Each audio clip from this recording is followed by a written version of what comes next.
In January 532, the people of Constantinople rose up against Justinian.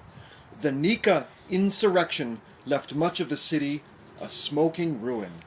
There were no prior warnings that this would happen, that the people would be backed by most of the Senate, or that, in response, Justinian would order his soldiers to massacre tens of thousands of his own subjects, an atrocity that no other emperor dared commit.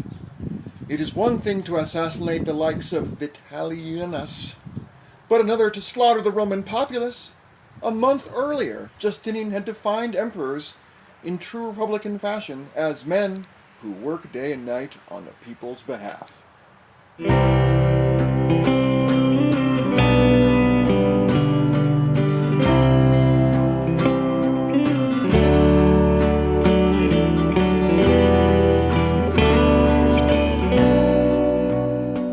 Hey, welcome to Billy's Books. Today we're going to do a big book with small typeface, The New Roman Empire, A History of Byzantium, by Anthony Kaldellis. Now we got to start right out by talking about the title, The New Roman Empire, A History of Byzantium. Traditionally, the era of the Roman Empire after the 4th or 5th century, is considered the Byzantine Empire. But that term, Byzantine Empire, didn't really come up until like the 19th century. Before that, it was just called the second half of the Roman Empire, or the second 2/3 of the Roman Empire, because the Roman Empire just continued, mostly in the East. They called the New Roman Empire the Eastern Roman Empire, but it was called the Roman Empire, and it wasn't called Byzantia, the Byzantine Empire, by the people during those 1,000 years. It was just called Romania, like the Romans did before. It just, the big difference was their capital was Constantinople instead of Rome, because, Rome, the original Rome, is now in the hands of barbarians. What are you going to do? Anyway, why the name come up?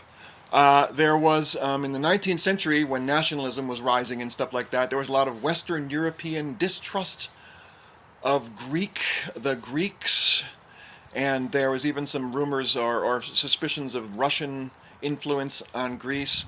And so since the original Western Roman Empire was Latin-speaking, and the Eastern Roman Empire was more Greek, the anti-Greek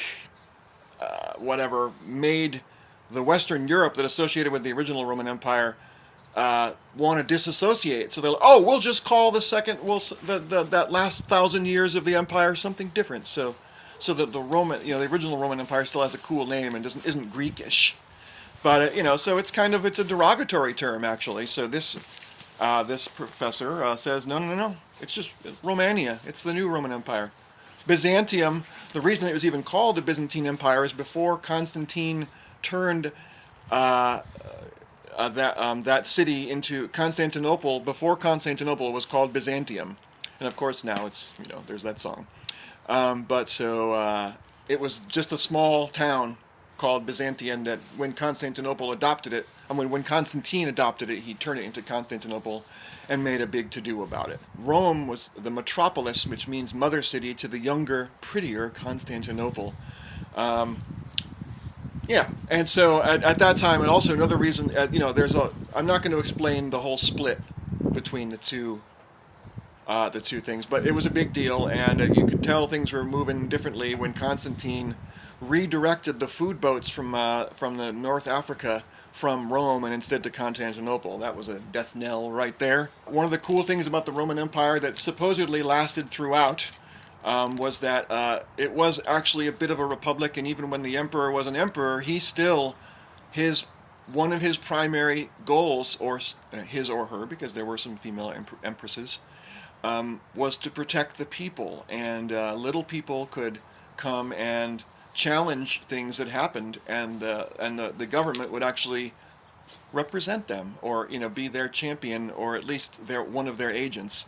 Whereas most other societies around the world, Egypt and Persia, it was just like, ruling class, whatever, you're a little guy, we don't care. Government's on the side of the ruling class, because after all, it's the same people. So that made the Romania kind of unique.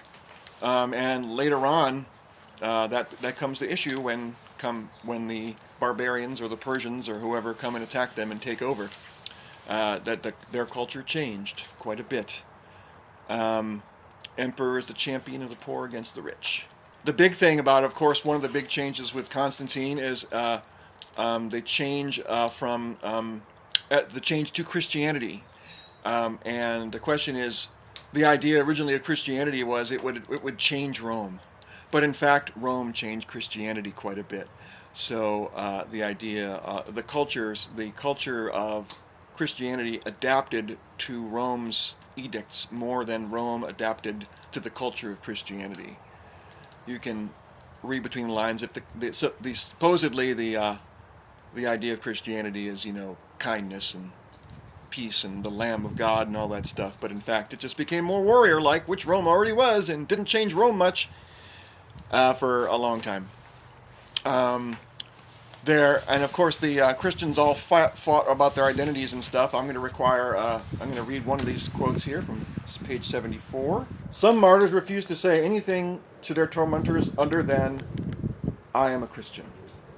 This identity was taken not simply to trump, but even to efface all the other forms of social belonging, familial, social, and jural political, consistent with the ambition to constitute a Christian nation. This required criteria of belonging, boundaries between insiders and outsiders, and ensuring brand consistency in practice, ethical comportment, group identity, and belief.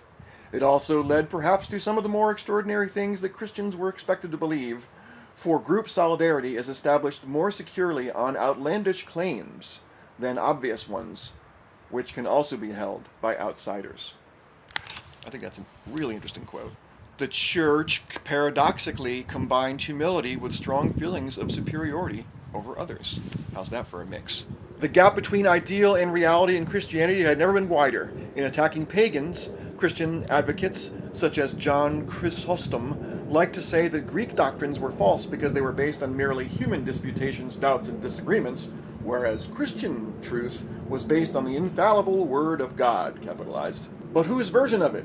In a different context, he admitted to his congregation, "What might we say of the pagans? Suppose that a pagan comes and says, 'I want to become a Christian, but I don't know whom to join, for there is much fighting amongst you, dissension and turmoil. Which doctrine shall I choose?' Each person says, 'I have the truth on my side.'" The fighting between Christianity continued, and things got bad. The emperors tried to straighten this stuff out, and they just kept fighting and stuff, and it would just drive these emperors crazy. They're like, I don't care about your minutia. Just work it out. Are they Christians? Yes. Then shut up. Basically, it was like that for the emperors. Here's a little series of interesting things. 525, Edessa, not to be confused with Odessa. Edessa floods, and the city walls hold the water in like a lake. It's a disaster, lots of death. The next year, Antioch has an earthquake, and the fire kills thousands. But they rebuild it. 2 years later, the rebuilt Antioch has another quake, and they renamed it the City of God. Guess what happened? More death followed. Okay. In the 520s, Rome and Persia would start building alliances. Rome and Persia were at it for a long time, fighting each other. The two major empires in the East, and they were always fighting, but not always. Sometimes they wouldn't, and sometimes they would. So, but when this late in the 520s, they would build alliances with other factions around the world, other barbarians to the north and to the south, the east and the west, which led to some bigger wars. He almost uses the word World War with a lowercase w. Interesting stuff. Justinian was quite the naughty boy. He caused all sorts of problems that weren't there before. He was very ambitious and expanded the empire quite a bit, but also caused more strife.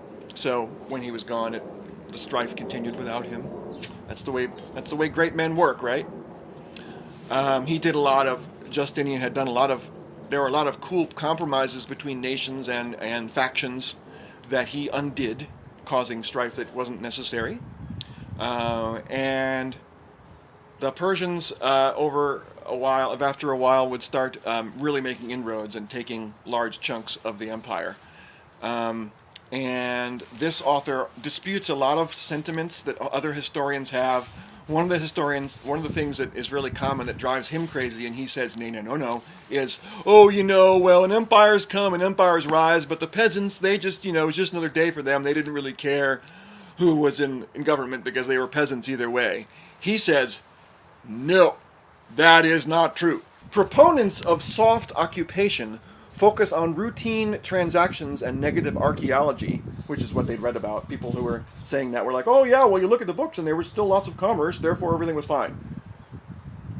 While failing to consider the impact, both immediate and long-term, of the mass slaughters with which the occupation began, the widespread anxiety and terror, countless captives, enslavement and mass deportation to Mesopotamia, waves of attacked and indigent refugees fleeing west, the presence of a foreign army and its loathed religion, arbitrary expression, opposition, and exactions by the occupation authorities, and onerous taxation that was used to fund an ongoing war against other Christians. Apart from that, yeah, life carried on as usual. So that's how he feels about that. And I tend to agree. This goes on. This is a really long book with small type. I'm enjoying it because I love history. If you don't love history, I don't know, you probably shouldn't read it because it's pretty dense and heavy. And I've only gotten, it looks like it's a third, but it's really half because there's so many notes. But there's a long way to go. We haven't really dealt yet with the rise of Islam, which is just about right on the horizon. The rise of Islam with the Saracens, a.k.a. Arabs, coming. They were unexpected because they were not organized, so they weren't really taken very seriously by the Persians or the Romans, who both made alliances with some of their tribes, but eventually they just started attacking. So there's that. And then a few centuries later, the Turks came, and well, Constantinople is now Istanbul, so we know how that went. Okay, and the light just crashed, so I guess it's time to go. If you can't do, review.